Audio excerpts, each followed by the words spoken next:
Myself, Dr. Hemant Kumar Sharma, Assistant Professor, Mahatma Gandhi Physiotherapy College. Today, my topic is exercise programs in elderly, risk and benefit.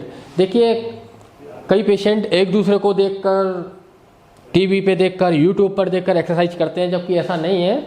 Her exercise और disease depend करती है body to body. हर patient की अलग conditions होती हैं और उसके लिए अलग एक्सरसाइज होती हैं। तो अपन उसकी आज डिस्कस करेंगे। प्रेजेंटेशन आउटलाइन रहेगी अपनी pathophysiology, benefit physiological and psychological, preliminary programme guidelines, exercise testing and prescription, medication and exercises programming, physical decline, normal ageing, disease and disuse, frail older adults, dependent adult illness, falls and other injury, recover from illness, injury slowly, institutional and hospitalized. Research has shown that all individuals regardless of age can benefit from regular physical activity, vigorous or moderate mobility and functioning in older adults, including the frail, can be improved through physical activity. Regular physical activities reduce morbidity and mortality from chronic disease.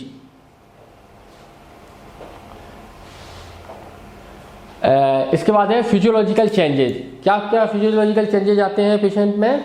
Cardiovascular, cardio की कोई respiratory changes, nervous system के क्या changes आ रहे हैं? Musculoskeletal, renal and metabolic symptoms. Physiological benefits क्या रहते हैं patient को? Increase cardiovascular and cardio respiratory function.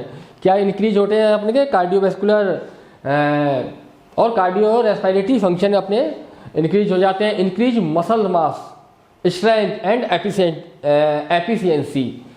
और क्या इंक्रीज होती है? Flexibility, coordination and balance. Decrease cholesterol level, improve weight control, nutrition, digestion and reduce constipation. क्या क्या है इसके फिजियोलॉजिकल बेनिफिट बताए थे? इससे एक तो क्या होता है? वेट कम होता है, बैलेंसिंग आती है पेशेंट में, डाइजेस्टिव सिस्टम उसका सही रहता है। दूसरा है उसकी कोऑर्डिनेशन, पेशेंट का, क्योंकि एल्डर एज में ज़्यादातर कोऑर्डिनेशन बिगड़ जाता है तो उसका कोऑर्डिनेशन सही रहता है। दूसरा, improve weight control and nutrition. दूसरी, पेशेंट में स्ट्रेंथ आ जाती है, ROM exercises. Physiological benefit, improve quality of life. क्या रहेगी उसकी क्वालिटी ऑफ लाइफ? इम्प्रूव रहेगी। इंक्रीज एनर्जी, उसका एनर्जी लेवल इंक्रीज रहेगा, हमेशा बड़ा रहेगा। कोई भी काम होगा, एक्टिवनेस रहेगी, थकान नहीं रहेगी पेशेंट को। अपन बताते हैं कोई भी काम को तो एक एनर्जी लेवल उसका अच्छा हाई रहेगा इससे। दूसरा है इम्प्रूव सोशलाइजेशन। तीसरा है, थर्ड लास्ट यूनिट है second, preliminary programme guidelines.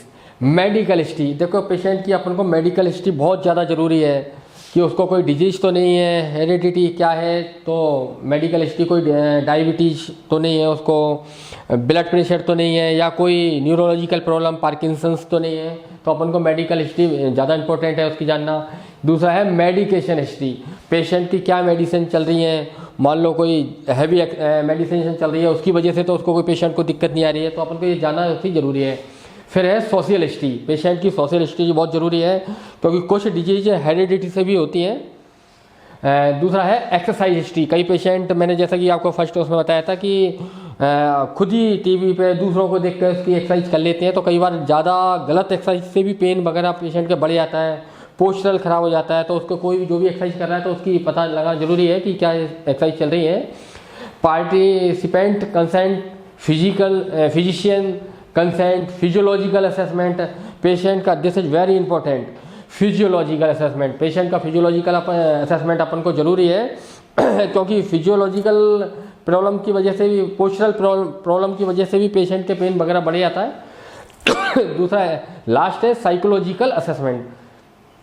Psychological assessment is necessary. Exercise test and physiological assessment. देखिए पेशेंट को अपन को वॉकिंग करा के देखो, उसकी एबनॉर्मल वॉक है, गेट पैटर्न कैसा है, वॉकिंग कैसी है उसकी, तो अपन को ये एक्सरसाइज टेस्ट जरूरी है। इसके बाद है बाइसिकल बाइसिकल टेस्ट अपन उसको कराना है कि पेशेंट की स्पीड टेस्ट जिसे बोलते हैं, स्पीड टेस्ट का अपन को पता लगाना है। फिर है स्ट्रेंथ, पेशेंट की स्ट्रेंथ कितनी है, कोई भी वेट से अपन उसको चेक कर सकते हैं कि पेशेंट में स्ट्रेंथ कितनी है। पहले ROM चेक की, ROM के बाद उसकी स्ट्रेंथ चेक की, पेशेंट वजन उठा के देखें उठवा पा रहा है नहीं, उठा रहा है तो किस तरह से करा रहा है, हाथ कप रहे हैं उसके, प्रॉपर तरीके से कर रहा है, कोऑर्डिनेशन के साथ कर रहा है, तो ये बहुत ज़रूरी है अपन की स्ट्रेंथ। दूसरा है बैलेंस, पेशेंट का बैलेंस चेक करना है अपन को, बैलेंसिंग है नहीं, बैलेंसिंग एक्सरसाइज उसकी चेक करनी है। इसके बाद है फ्लेक्सिबिलिटी, उसकी फ्लेक्सिबिलिटी चेक करनी है। लास्ट है फंक्शनल परफॉर्मेंस टेस्ट, उसका फंक्शनल परफॉर्मेंस टेस्ट करना है। तो the R test is very necessary, क्योंकि अपन को इसी के हिसाब से अपन का एक्सरसाइज का अपन प्रोग्राम चालू करेंगे। जो जिस चीज़ में दिक्कत आ रही है उसी को अपन इम्प्रूव करना है। इन केस अगर उसका गेट पैटर्न खराब है, उसकी वॉकिंग खराब है, तो अपन उसी का हिसाब से एक्सरसाइज चालू करवाएंगे। उसकी स्ट्रेंथ कम आ रही है, ROM आ रही है, तो अपन उसकी स्ट्रेंथ एक्सरसाइज कराएंगे। तो जो जैसी जिस चीज़ में अपन को टेस्ट में पॉजिटिव आ रहा है, दिक्कत आ रही है, उसी को अपन को इम्प्रूव करना है। एक्सरसाइज टेस्ट एंड साइकोलॉजिकल, उसका कॉग्निटिव टेस्ट करके देखेंगे, डिप्रेशन चेक करेंगे, हेल्थ परसेप्शन चेक करेंगे। कई बार पेशेंट ऐसा है कि उसकी मसल पावर होती है, स्ट्रेंथ होती है, लेकिन थोड़ा साइकोलॉजिकल वीक होता है वो, तो अपन उसको ये चीज़ एक बार उसकी चेक करते हैं। नेक्स्ट है फैक्टर्स इन्फ्लुएंसिंग एक्सरसाइज, इसमें उसका लो ऑक्सीजन कैपेसिटी क्या आएगी, फैक्टर इन्फ्लुएंसिंग एक्सरसाइज में low oxygen capacity, increase fatigability, increase need to monitor, poor balance, decrease strength, less ambulatory ability, poor coordination, उसका बहुत कोऑर्डिनेशन बहुत पुअर होगा। पेशेंट से कई बार बोलते हैं खाने की, कई बार हाथ दूसरी दिशा में जाता है, ऐसे डिक्रीज कॉग्निटिव स्टेटस। इसके बाद है एक्सरसाइज प्रोग्राम मैकेनिक्स, अपन को कोई भी एक्सरसाइज करनी है स्टार्ट स्लो से, माइल्ड मॉडरेट फिर सीवियर तक अपन करेंगे। तो स्टार्ट किससे करेंगे, लो, बहुत लो से स्टार्ट कर देते हैं। कुछ पेशेंट क्या करते हैं डायरेक्ट हैवी एक्सरसाइज कर देते हैं, स्ट्रेंथिंग चालू कर देते हैं, जबकि ऐसा नहीं, कोई भी चीज़ हो स्लो से चालू करनी है, माइल्ड से। Go slow, monitor sign and symptoms, patient के सिग्न और सिम्टम्स अपन को मॉनिटर लगातार चेक करने हैं। डिक्रीज वर्कलोड इफ नीडेड, उसका वर्कलोड डिक्रीज करेंगे। मॉनिटर प्रोग्रेस करेंगे। प्रोवाइड वैरायटी, मोटिवेट, पेशेंट को मोटिवेट करना है अपन को, उसको समझाना है, उसको फ्यूचर बताना, उसके हिसाब से एक्सरसाइज प्रोग्राम रहेगा वो अपन को उसको समझाना है। मेक एक्सरसाइज फन, यानी पेशेंट को माइल्ड से अपन धीरे धीरे उसकी एक्सरसाइज अपन को बढ़ानी है, पूरे विद मॉनिटरिंग, पूरे साथ में क्या दिक्कत तो नहीं आ रही है कोई। Exercise prescription, mode, intensity, duration and frequency, patient का ड्यूरेशन देखो बहुत ज़रूरी है, किस ड्यूरेशन पे आप एक्सरसाइज करा रहे हैं, कितनी बार रिपीटिशन करा रहे हो, फ्रीक्वेंसी क्या है, रेट ऑफ प्रोग्रेशन। इसके बाद आता है part of exercise.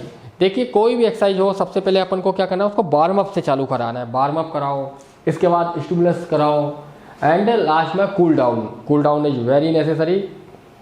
Exercise monitoring, अब अपन को क्या करना है, ये सबसे मेन इंपॉर्टेंट पार्ट है।